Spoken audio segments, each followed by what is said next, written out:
Hello students, age of industrialization ये हमारा आज का न्यू लेसन है हिस्ट्री का। बदलाव होता क्यों है, रेवोल्यूशंस होते क्यों हैं। हमेशा कोई ज़रूरी नहीं है कि क्रांति बस इसलिए ही हो क्योंकि दुनिया जो है वो मार काट में चेंज चाहती हो। चेंज हम लोग जीवन के हर एक पहलू में, हर एक चीज़ में चाहते हैं। तो सबसे पहले हम लोग यहाँ पे ये जानना चाहेंगे कि इंडस्ट्रीज़ जो है उनका एज जो है वो कैसे चेंज हुआ, क्यों चेंज हुआ और चेंजेस के कारण क्या क्या रहे हैं। अगर हम कहते हैं फैक्ट्री और इंडस्ट्री तो ये समझ में आता है कि दोनों चीज़ें एक ही है, दोनों एक ही चीज़ें हैं क्योंकि प्रोडक्शन कहाँ हो रहा है तो इंडस्ट्री में हो रही है। इंडस्ट्री जो है वो क्या है, सिमिलर है आपका फैक्ट्री का। तो हमेशा दिमाग में ये चीज़ें चलती कि फैक्ट्री और इंडस्ट्री जो है वो सेम चीज़ें हैं।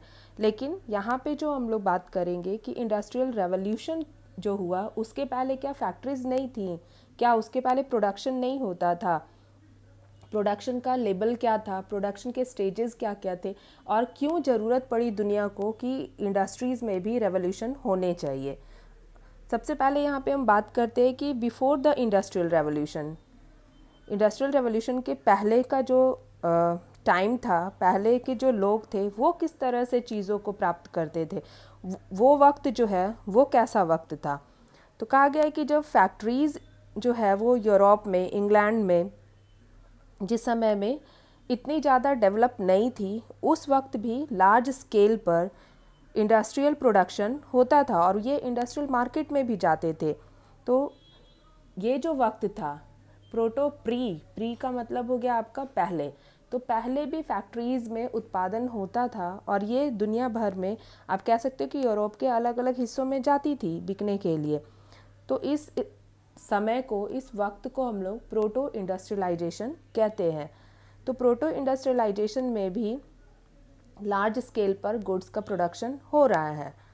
यहाँ पे हमारा फर्स्ट टॉपिक है व्हाट इज़ इंडस्ट्रियल रेवोल्यूशन। तो कहा गया है कि 1730 के समय से लेकर और लेट 18th सेंचुरी की अगर हम लोग बात करें तो इस समय में इंग्लैंड जो है वो बिल्कुल भी वहाँ पे मल्टीप्लाई हो गया फैक्ट्रीज़, ठीक है, नंबर्स उसकी बढ़ती चली गई और इस समय में रैडिकल चेंजेस हो गए पूरी दुनिया में। रैडिकल का मतलब ही होता है क्रांतिकारी। लोगों को बिल्कुल भी सब कुछ चेंज चाहिए, सब कुछ नया चाहिए, सब कुछ अच्छा चाहिए और बदलाव जो है आप देखोगे उस वक्त भी बदलाव हो रहा था, आज भी हो रहा है। ऐसा नहीं है कि वो जो चेंजेस थे वो वहीं पे चलो इंग्लैंड में आ गया रेवोल्यूशन, इंडस्ट्रियल रेवोल्यूशन आ गया और ये चीज़ जो है वो फिर बंद हो गई, ऐसा नहीं है। आप अपने आसपास अपने आप को इधर उधर मूव करके देख लो, सर घुमा के देख लो, आपको पता चलेगा कि उसमें से कितनी चीज़ें ऐसी है जो कि पहले की हैं और उस पर अब क्या बदलाव हुआ है। समय के साथ साथ टेक्नोलॉजी जो है वो बदलती रहती है, लोगों के जो सोच है वो बदलते रहते हैं। अब अगर आप अपना मोबाइल फ़ोन ही देख लो तो एक वक्त था जब ये आपका क्वेटी कीपैड्स जो थे उसमें आ रहे थे, आज एंड्रॉयड है, आईफोन आ गए हैं। तो ये चीज़ें जो है वो क्रांति चलती रहती है, बदलाव होता रहता है, आज भी हो रहा है, आने वाले वक्त में भी होता रहेगा। तो इसमें सबसे इम्पॉर्टेंट ये है कि बदलाव जो है वो किस तरह से हुआ और लोग जो है वो बिल्कुल भी कंट्री साइड से शहरों की तरफ क्यों मूव कर गए। आखिर क्या ज़रूरत पड़ी थी कि सिर्फ शहर में ही ऐसा इंडस्ट्रीज़ जो है वो लगाया जा सकता है। ये बिल्कुल भी आप कह सकते हो कि हैंड प्रोडक्शन मेथड जो था वो मशीन पे अब बिल्कुल भी निर्भर करने लगा। जैसे आप इसमें समझो कि जो कारपेट्स वगैरह है, कालीन है, वो पर्शिया की बहुत ज़्यादा फेमस है। तो वहाँ से अब वो भारत आ रहा है या फिर दुनिया के अलग अलग हिस्सों में जा रहा है। तो अगर हाथ से बनाई जा रही है तो काफ़ी टाइम ले रही है, हैंडमेड है वो तो काफ़ी टाइम ले रही है।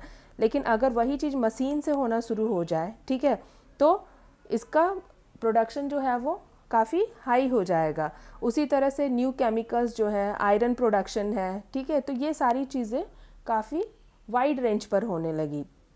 इस समय में फिर इंक्रीज़ हुआ आपका स्टीम पावर जो है ये इंक्रीज़ हुआ और उसके अलावा इसने डेवलप कर दिया मशीन टूल्स को, बिल्कुल भी मशीनीकरण हो गया दुनिया का। और इस समय में जो ये इंग्लैंड था ये बिल्कुल भी निर्भर हो गया मशीनों पे और यहाँ से फैक्ट्री सिस्टम जो है वो आप कह सकते हो कि बहुत ज़्यादा फैक्ट्री सिस्टम जो है वो राइज कर गया। तो ये था आपका इंडस्ट्रियल रेवोल्यूशन। नेक्स्ट हमारा आता है द प्रिसाइडिंग मिलेनिया। ठीक है, इसमें कहा गया है कि जो फार्मर्स थे, ठीक है, ये मेन ऑक्यूपेशन था मेजॉरिटी पीपल का। इंग्लैंड में अगर देखा जाए तो लोग बहुत ज़्यादा लोग थे, जो कि ज़्यादा आबादी जो है वो गाँव में रह रही थी, और ये वहाँ रहना चाहते थे जहाँ पे कि फूड सोर्सेज हो, खाने की चीज़ें इनको ईज़िली अवेलेबल हो जाए। उसके अलावा इनके अंदर ऐसा कुछ भी नहीं था कि हाँ चलो जो फॉरेन गुड्स हैं वो आए, ये बहुत ही लग्जरी लाइफ को जी रहे हैं, या फिर इनके अंदर ये था कि हाँ प्रॉफिट के लिए वेपन्स बनाओ और बहुत सारे लोगों को मारने के लिए वेपन्स की ज़रूरत है। ये अपने आप में थोड़े सिमटे हुए थे और चीज़ों की उतनी ज़्यादा ज़रूरत नहीं थी। लोकल लेवल पे चीज़ों की ज़रूरत होती है। अब मान लो आपकी बर्तन चाहिए, तो गांव में कुम्हार जो है वो उतना ही बर्तन बना रहा है जिसमें गांव के लोगों के लिए वो सफिशिएंट है। ऐसा नहीं है कि उसको अब बहुत सारा बना लो और बाहर भेजना है, वो आज की तरह वाली बात नहीं थी। फिर है कि वेपन्स जो थे वो भी इतने बनाए जा रहे हैं कि ठीक है जितनी ज़रूरत है उतनी बना लिए, तो ज़रूरत के हिसाब से गांव को जितनी ज़रूरत है उतने सामान बनाए जा रहे हैं। फिर इस समय में जो लाइफ एक्सपेक्टेंसी थी वो भी लोगों की, जैसे आज हम लोग अगर भारत की बात करें तो यहाँ पे हम लोग देखते हैं कि 70 साल 70 ईयर्स जो है वो लोगों को ऐसा है कि एक्सपेक्ट करते हैं कि 70 साल तक वो जिएंगे, क्योंकि आज ठीक है बहुत सारे मेडिसिन आ गए हैं, बहुत सारा मेडिकल जो है ट्रीटमेंट वो बहुत उसमें अच्छा विस्तार हुआ है। लेकिन अगर उस वक्त की बात हम लोग करें, ये जो आपका 17th-18th सेंचुरी की बात है, तो उस समय में लोगों को पता था कि 35 साल से ज़्यादा जिएंगे ही नहीं, क्योंकि किसी को अगर एक छोटा सा घाव भी हो गया या फिर किसी तरह से कोई बीमारी हो गई, जैसे कि ब्लैक डेथ बहुत होता था उस समय में, प्लेग है, हैज़ा है, ये सब चीज़ें ज़्यादा थी, तो लोगों को लगता था कि इससे ज़्यादा तो जी नहीं पाएंगे।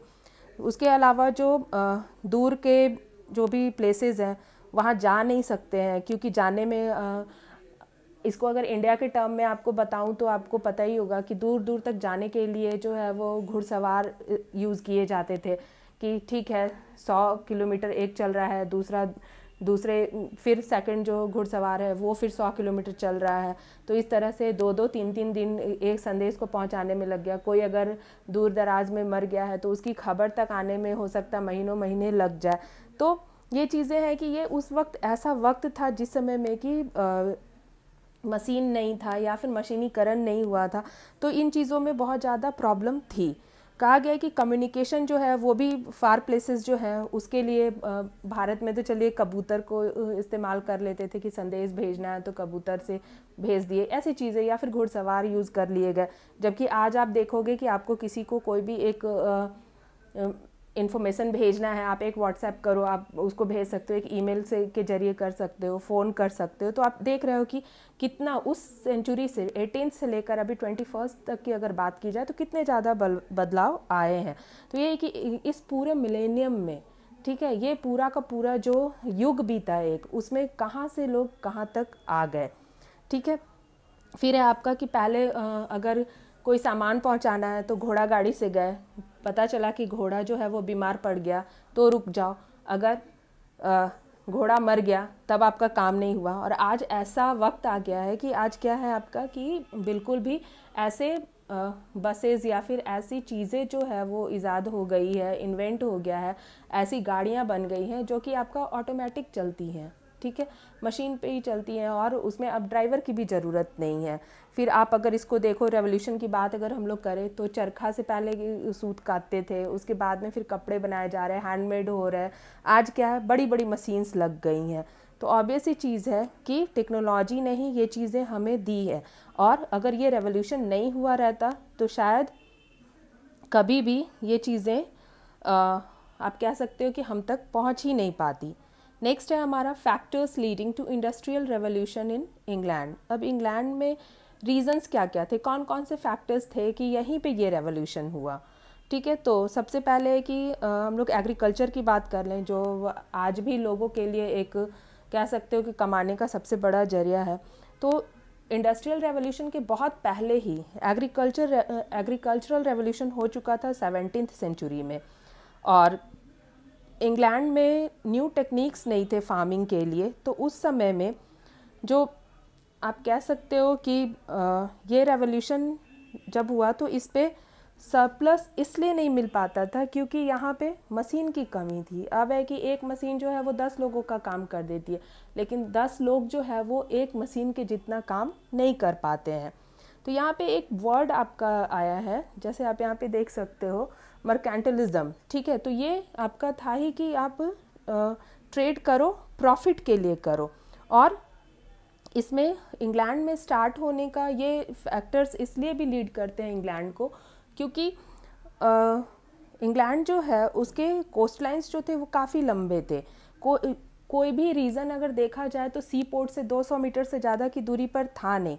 तो यहाँ पे ये सारी फैसिलिटीज़ जो है, रॉ मटेरियल आना लाना ले जाना, बने हुई चीज़ों को फिर बेचना, ये काफ़ी इजी था क्योंकि जितने भी शहर थे वो सब 200 मीटर से ज़्यादा की दूरी पर स्थित नहीं थे। तो ये भी एक फैक्टर रहा कि यहाँ इंडस्ट्रीज़ जो है वो डेवलप हुई। फिर है कि ईज़िली यहाँ पे जो स्किल्ड वर्कर्स थे ये अवेलेबल थे, क्योंकि अगर देखा जाए तो ज़ीरो से स्टार्ट तो नहीं कर सकते, थोड़ा बहुत कुछ ना कुछ घरों में लोगों को आता ही था। पहले वो चरखे से बना रहे थे या फिर पहले वो मिट्टी का बर्तन घर में बना रहे थे, अब उनको है कि वो थोड़ा बहुत जानते ही हैं और अपने अपने पसंद के हिसाब से वो जिस चीज़ में वो स्किल्ड है वही काम वो करने के लिए आ गए थे। तो इस तरह से भी फैक्ट्रीज़ जो है वो कह सकते हो आपकी इंडस्ट्रीज़ डेवलप होना शुरू हो गई थी। उसके अलावा है कि इंग्लैंड जो है उसको वो काफ़ी लकी रहा इस मामले में कि यहाँ पे कोल और आयरन इसकी प्रचुरता थी, बहुत ज़्यादा मात्रा में यहाँ पे अवेलेबल थी। तो ये भी एक रीज़न रहा यहाँ पे इंडस्ट्री सेटअप होने का। उसके अलावा है कि गवर्नमेंट जो है वो भी ब्रिटिश ट्रेड को प्रोटेक्ट करने के लिए नेवी को यूज़ करती थी। तो आप यहाँ पे ये देख रहे हो कि ट्रेड करो और आपको सिक्योरिटी भी मिलेगी, उसके अलावा से आपको ट्रांसपोर्टेशन के लिए इम्प्रूवमेंट भी है कि आपको नेवी जो है वो हेल्प करेगी। फिर एडमिनिस्ट्रेटिव और मिलिट्री जितने भी एक्सपेंडिचर थे इंग्लैंड के वो सब, ठीक है, यूरोप में उस समय में बाकी और मोनार्कीज़ थे, ठीक है, मतलब जहाँ पे और राजतंत्र था वहाँ से इंग्लैंड में इस पे कम खर्च होता था, ठीक है, मिलिट्री पे। कहा गया कि रिसोर्सेज जो थे कॉलोनीज़ थे वो भी इजीली मिल जाते थे। अब अमेरिका इसकी कॉलोनी रही थी, अगर आप थोड़ा सा फ्लैशबैक में जाओ तो आपको याद आएगा कि अमेरिका भी उसकी भी 13 कॉलोनीज़ जो थी वो ब्रिटिशर्स के अंडर ही थी, तो इंग्लैंड के ही अंडर थी वो भी। तो वहाँ से उनको रॉ मटेरियल मिल गया। अब भारत याद ही होगा आपको कि भारत से किस तरह से रॉ मटेरियल जो है वो इनको चीप प्राइसेस में मिल जाते थे, जो कि रेडी होते थे मार्केट्स के लिए बिल्कुल भी। फिर कहा गया है कि इस समय में जो लोग थे, अब आप सोचोगे कि इंडिया में क्यों नहीं इन्वेंट हुआ, इतनी चीज़ें इन्वेंट हुई दुनिया में, यूरोप में, इंग्लैंड में, तो इंडिया में क्यों नहीं हुआ। तो इंडिया जो है या फिर इस जैसे जो भी उस समय में ब्रिटिश कॉलोनीज़ थे, ये चूँकि बहुत ज़्यादा आप कह सकते हो कि ये उन्हीं के द्वारा कैप्चर किए हुए थे और यहाँ से इनको सिर्फ रॉ मटेरियल्स ही चाहिए था। इन्होंने क्या किया, अपने लोगों को बहुत इनकरेज किया कि अच्छा तुम ये बनाओ तो तुम्हें इतना इंसेंटिव दे देंगे, तुम ये करो तो तुमको आगे बढ़ाएंगे, तुम फैक्ट्री के लिए क्या कर सकते हो। आप कह सकते हो कि एक टाइप से यहाँ पे कंपटीशन हो गया कि जो जितनी अच्छी चीज़ें इन्वेंट करेगा उसको उतना ज़्यादा प्रॉफिट मिलेगा। फिर कहा कि बैंक और बैंकिंग सिस्टम अच्छी थी, यहाँ पे लोन्स वगैरह मिल जाते थे, ठीक है। प्रॉपर्टी लॉज और पॉलिटिकल जो इंस्टीट्यूशंस थे ये भी काफ़ी स्ट्रॉन्ग थे इंग्लैंड में। फिर पॉपुलेशन जो था वो बहुत कम था और लेबर्स जो थे वो काफ़ी ज़्यादा हाई कॉस्ट पे मिल जाते थे। कहा गया है कि उसके अलावा मशीन जो है लोग उसको अडॉप्ट करना स्टार्ट कर दिए थे कि हाँ मशीन्स के थ्रू अब हम लोग काम करेंगे। तो ये था फैक्टर्स, ठीक है। नेक्स्ट हमारा पॉइंट है inventions that spurred and sustain the revolution. अब इन्वेंशंस जो है, ठीक है, वो किस तरह से सस्टेन किए इस रेवोल्यूशन में, ठीक है। तो कहा गया कि जो टेक्सटाइल इंडस्ट्री थी ये फर्स्ट इंडस्ट्री थी जिसको इंडस्ट्रियल रेवोल्यूशन कम्प्लीटली अफेक्ट की थी और ये पूरी तरह से कह सकते हो कि मैकेनिज़्म पे ये आधारित था। 1830 से पूरी तरह से इस पे अगर देखा जाए तो ये इन्वेंशंस का असर था इस रेवोल्यूशन पे, टेक्सटाइल इंडस्ट्री पे। जॉन केज जो है उन्होंने वीविंग इंडस्ट्री के लिए फर्स्ट फ्लाइंग शटल जो है वो बनाया था। फिर है स्पिनिंग जेनी जो है, इसमें एक एक बार में साथ साथ में 100 यार्न्स जो है वो बना लिए जाते थे। फिर है बाद में पावर लूम जो है उसको ईजाद किया गया।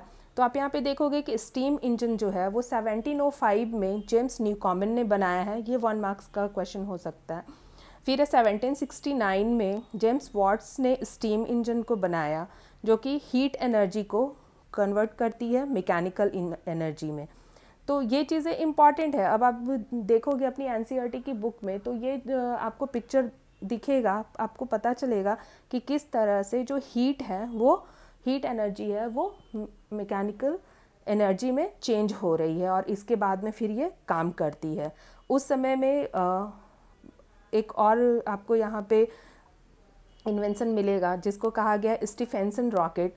तो रॉकेट इसलिए कहा गया है कि जैसे ही इसको यूज़ किया गया काफ़ी धुआं निकलने लगा और बहुत ज़ोर की आवाज़ आई, तो इसलिए लोगों ने इसको पहली बार देखा था और इसको नाम रख दिया स्टीफेंसन रॉकेट। फिर है कि जितने भी स्टीम लोकोमोटिव्स थे उनमें यूज़ किया गया इसको रेल रोड्स के लिए। हम लोग जिसको रेलवे ट्रैक्स कहते हैं भारतीय, उसको ब्रिटेन में रेल रोड्स कहा गया है, ठीक है। तो उसमें भी स्टीम बोट्स में, रेल रोड्स में और स्टीम लोकोमोटिव्स थे, जैसे कि नेवी के जो जहाज़ हैं उसमें। तो इन चीज़ों में इस स्टीम इंजन को यूज़ किया गया था। तो यहाँ पे पूरी तरह से अगर आप देखोगे तो ये कहा जा सकता है कि इन्वेंशंस जो है अब वो पूरी तरह से इस रेवोल्यूशन में सस्टेन करने लगे थे। जैसे आप देखोगे कि जो पानी है, कोल इंडस्ट्रीज़ में जो पानी भर जाता था उसको बाहर निकालने के लिए भी इस टाइप के जो इन्वेंशंस थे उनको यूज़ किया गया, वाटर को मूव करने के लिए। उसके बाद में फिर है आपका कि पावर लूम्स जो थे वो क्लोथ्स को वीव करने के लिए इस्तेमाल किया गया। तो जितने भी इस समय में स्यूइंग मशीन जो है इसको भी ईजाद किया गया और छोटे छोटे इन्वेंशंस डे बाय डे होते रहे ब्रिटेन में। इसलिए भी कहा गया है कि इंग्लैंड में सबसे पहले इंडस्ट्रियल रेवोल्यूशन हुआ था, क्योंकि यहाँ पे लोगों को बस खोजने की आदत थी कि खोजना है, सब कुछ को बेहतर से बेहतर बनाना है। आपने इसको प्रिंट कल्चर जो चैप्टर है उसमें ये पढ़ा भी होगा कि लोगों को चीज़ों को सिर्फ ब्रिटिशर्स को पढ़ने की आदत नहीं थी, खोजबीन करने की भी आदत थी, और वो आदत इनकी इस रेवोल्यूशन में दिखती है। फिर यहाँ पे आता है कि यहाँ पे मैंने 4th और 5th नंबर को एक ही में बताया है आपको कि इंग्लैंड में टेक्सटाइल मिल्स जो है वो किस तरह से डेवलप हुआ। फिर है आपका 6th point, invention of telegraph 1835। तो इसमें एक छोटी सी स्टोरी है कि 1835 में इसका इन्वेंशन क्यों हुआ टेलीग्राफ का। तो सैमुअल मॉर्स जो है, ठीक है, उन्होंने टेलीग्राफ का इन्वेंशन किया था।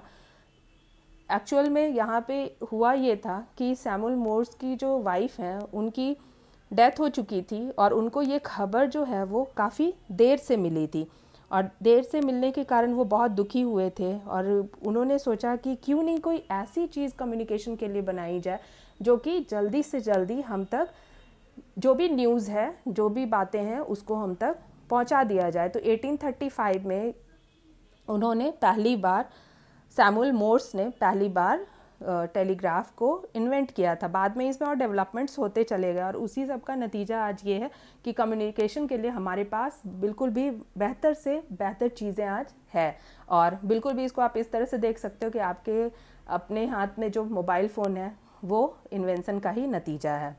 लास्ट पॉइंट आज देखते हैं हम इसका, इस चैप्टर का 7th, the importance of coal in industrial revolution. तो ऑब्वियस सी चीज़ है कि इंग्लैंड में, मैंने पहले भी आपको बताया, ये लोग काफ़ी लकी थे, यहाँ पे बहुत ज़्यादा अबंडेंट था इंग्लैंड में कोल का। कोल इंडस्ट्री के बढ़ने की ये भी एक रीज़न रही है। कहा गया कि हीट सोर्सेज लाइक वुड, ठीक है, इनसे काफ़ी ज़्यादा चीपर था कोल, क्योंकि इतने ज़्यादा ये यहाँ पे अवेलेबल था, ये सरफेस के नज़दीक था कि यहाँ पे इसकी बहुत ज़्यादा प्रचुरता थी। कहा गया कि स्टीम इंजन्स में सबसे पहले जो पंप बनाए गए, ठीक है, उससे इसी कोल माइंस के अंदर जो पानी जमा हो जाता था तो उसको निकालने का काम किया गया, और बाद में धीरे धीरे ये ज़रूरत इतनी बढ़ गई कि इसको इम्प्रूव किया जाता रहा वक्त के साथ। उसके अलावा आयरन जो है उसका भी कॉमर्शियल लेवल पे यहाँ पे काफ़ी कह सकते हो कि काफ़ी आयरन तो बहुत, आप सुने हो कि बहुत पहले ही इजाद हुआ था, आयरन जो खोज हुआ था इसका। लेकिन कोल इंडस्ट्री के आने के बाद, कोल के मिलने के बाद, ठीक है, जब बहुत सारा कोल जो है वो यूज़ होने लगा, तो इस समय में मशीन के टूल्स, ठीक है, और ट्रेन्स बनाने के लिए स्टील इंडस्ट्री काफ़ी ज़्यादा यहाँ पे डेवलप हो गई, बहुत राइज़ की, क्योंकि ऑब्वियस सी चीज़ है कि ट्रेन है और फैक्ट्रीज़ है, इनमें स्टील की बहुत ज़्यादा ज़रूरत है, और स्टील की ज़रूरत है तो हीट की भी ज़रूरत है कि आखिर इंडस्ट्री सेटअप कैसे होगी। आयरन जो है, आयरन एंड स्टील का प्रोडक्शन जो है वो कमर्शियल लेवल पे कितना किया जाए कि ऑब्वियस चीज़ है कि किसी चीज़ में इसकी कमी ना हो। और आप देखोगे कि जो ये इंडस्ट्रियलाइजेशन है ये पूरी तरह से डिपेंड करता था इसी चीज़ पे कि किस तरह से आयरन जो है उसका प्रोडक्शन ज़्यादा से ज़्यादा हो। तो इसलिए भी कहा गया कि आयरन प्रोडक्शन जो है उस अदर इंडस्ट्रीज से कहीं ज़्यादा डेवलप हुआ था, कोल और आयरन एंड स्टील इंडस्ट्री। मुझे उम्मीद है आपको यहाँ तक समझ में आया होगा। जो चीज़ें आपको यहाँ पे क्लियर नहीं हो पा रही हैं अगर, तो आप उसको कमेंट बॉक्स में लिखकर मुझसे पूछ सकते हैं। नेक्स्ट वीडियो में मैं इसके आगे के टॉपिक्स जो हैं उसको कवर करूँगी, उसको बताऊँगी। Okay, thank you so much, stay safe, पढ़ते रहिए, खुश रहिए।